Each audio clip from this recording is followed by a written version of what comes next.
राज्यसभा ने वक्फ बोर्ड में पारदर्शिता बढ़ाने सहित कई अहम प्रावधानों वाले वक्फ संशोधन विधेयक 2025 को बृहस्पतिवार को लंबी चर्चा के बाद 95 के मुकाबले 128 वोटों से मंजूरी दे दी। इस विधेयक के बारे में सरकार ने दावा किया कि इसके कारण देश के गरीब और पासमानदा मुसलमानों और इस समुदाय की महिलाओं की स्थिति में सुधार लाने में काफ़ी मदद मिलेगी। इसी के साथ संसद ने वक्फ विधेयक 2025 और मुसलमान वक्फ विधेयक 2024 को मंजूरी दे दी। लोकसभा ने बुधवार देर रात करीब 2 बजे इन्हें पारित किया था। उच्च सदन ने विपक्ष की ओर से लाए गए कई संशोधनों को खारिज कर दिया, जबकि कांग्रेस ने शुक्रवार को कहा कि वह संसद में पारित वक्फ विधेयक 2025 की संवैधानिकता को बहुत जल्द सुप्रीम कोर्ट में चुनौती देंगे। वक्फ संशोधन विधेयक को लेकर सरकार और विपक्ष शुरुआत से ही आमने सामने हैं, लेकिन इसे लेकर कई तरह के सवाल जहन में आते हैं कि आखिर ये वक्फ है क्या और इससे जुड़े कानूनों में क्या नया बदलाव होने जा रहा है और इन सब पर इतना बवाल क्यों मचा हुआ है। चलिए जानते हैं ऐसे ही सभी जरूरी सवाल के जवाब। आखिर ये वक्फ है क्या? इस्लाम को मानने वाला कोई शख्स अल्लाह के नाम पर या धार्मिक कार्यों और परोपकार के लिए अपनी चल या अचल संपत्ति को दान कर देता है तो ऐसी संपत्ति को वक्फ कहते हैं, जिसे बाद में न किसी दूसरे के नाम पर ट्रांसफर किया जा सकता है, न इसमें कोई परिवर्तन किया जा सकता है और ना ही इसे खरीदा बेचा जा सकता है। अब ये जानते हैं कि कैसे होता है वक्फ संपत्ति का मैनेजमेंट।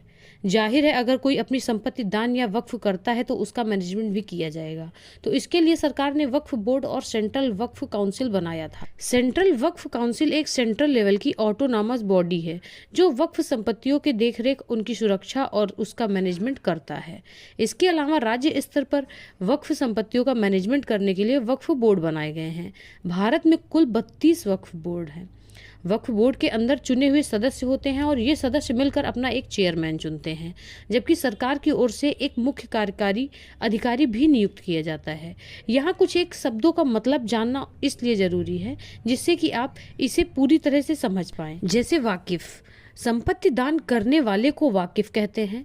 मुतवल्ली को वक्फ की संपत्ति का मैनेजमेंट करने के लिए नियुक्त किया जाता है और इन संपत्तियों पर सीधा कंट्रोल रखता है।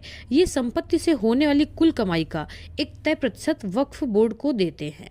क्या आपको पता है कि सेना और रेलवे के बाद वक्फ के पास सबसे ज्यादा संपत्ति है? पूरी दुनिया में भारत के पास सबसे ज्यादा संपत्तियां जो हैं वो वक्फ की हैं। भारत में सेना और रेलवे के बाद सबसे ज्यादा जमीन वक्फ बोर्ड के पास ही है। अल्पसंख्यक मामलों के मंत्रालय के आंकड़े बताते हैं कि देश भर में वक्फ के बोर्ड के पास 8.7 लाख संपत्तियां हैं। 9.4 लाख एकड़ में फैली हुई संपत्तियां, कुल कीमत करीब 1.2 लाख करोड़ रुपए है। भारत में वक्फ बोर्ड को लेकर बड़े मुद्दे हैं, जैसे बोर्ड के संविधान में विविधता नहीं है, वक्फ संपत्तियों के स्टेटस को बदला नहीं जा सकता है, कोई कानूनी निगरानी नहीं और प्रावधानों के दुरुपयोग का आरोप लगा हुआ है। आइए अब आपको ये बताते हैं कि वक्फ संशोधन बिल 2025 को लेकर आखिर आपत्ति क्या है।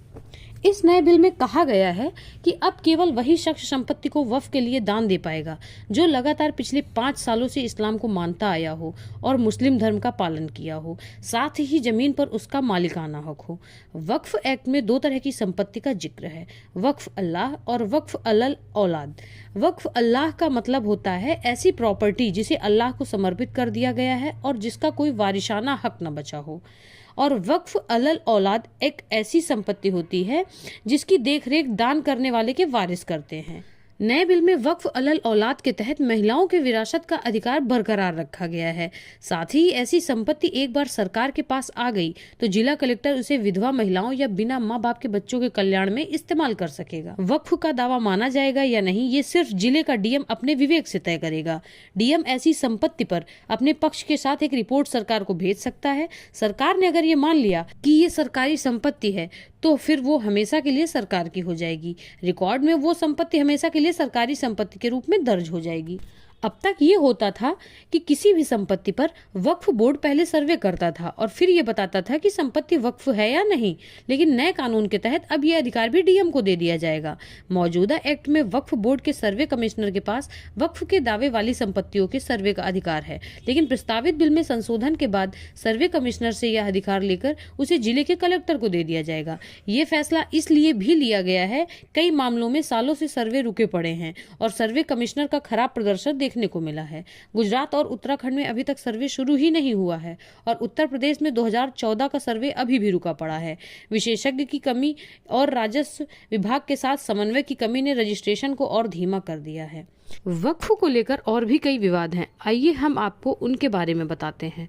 अब तक वक्फ ट्रिब्यूनल के फैसलों के खिलाफ उच्च अदालतों में अपील नहीं की जा सकती, जिससे वक्फ प्रबंधन में पारदर्शिता और जवाबदेही सीमित हो जाती है। हालांकि नए प्रस्ताव में इसे भी बदला जाएगा। कुछ राज्य वक्फ बोर्ड ने अपनी शक्तियों का दुरुपयोग किया है, जिससे सामुदायिक तनाव पैदा हुआ है।